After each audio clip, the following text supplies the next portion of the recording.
I'm Doug with jerky.com, and today in our test kitchen, we're gonna be making a beef jerky out of a classic steak sauce, A1.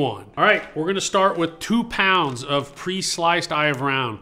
Now, when I make these, if you don't know, if I make these, I pre-slice everything and I pre-measure everything in 2-pound batches. So I've got my freezer full of these. So when I know I'm making recipes, I just pull them out and let them thaw. That way I'm ready to go. Makes making the recipe really easy. So 2 pounds of pre-sliced eye of round, and then we'll use 1/2 cup of A1. And if you need any of this recipe, the recipe's gonna be in the bio. 1/2 cup of soy sauce, 1/4 cup of Worcestershire, 2 teaspoons of liquid smoke, teaspoon of salt, teaspoon of pepper. If you need the full recipe, there's a link in the description. It'll take you over to our blog, give you all the information on it. Now, when I use this pre-sliced meat, sometimes it tends to stick together. The whole surface area tends to stick, so you really wanna make sure you peel them all off so that every square inch of that meat gets covered in the mix. So just mix this stuff thoroughly. You don't want to half-ass this step. You really want to make sure every single piece gets covered evenly. Just keep tossing it until everything's consistently covered. I think that's about it. It looks pretty good. Now all you gotta do, seal that up tight.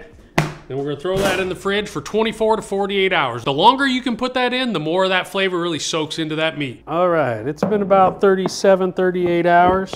So we'll get this all racked up. Make sure there's plenty of space around each piece for the air to flow. That guarantees even dryness. You don't have to worry about tetrasizing this too much. This machine here holds 6 racks and 2 pounds of meat.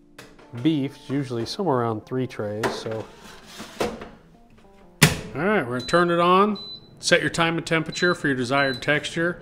On this machine, I do about 140 degrees, and I'm gonna start checking it.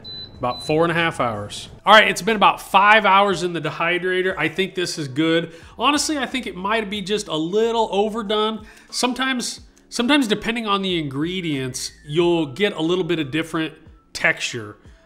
This one turned out a little on the drier side, but it's still really pretty good. You could tell by the white fibers. So this one feels pretty good, a little on the dry side, but absolutely get that identifiable A1 flavor. If you love the A1 flavor, or you just like good savory flavors, you absolutely need to try this one.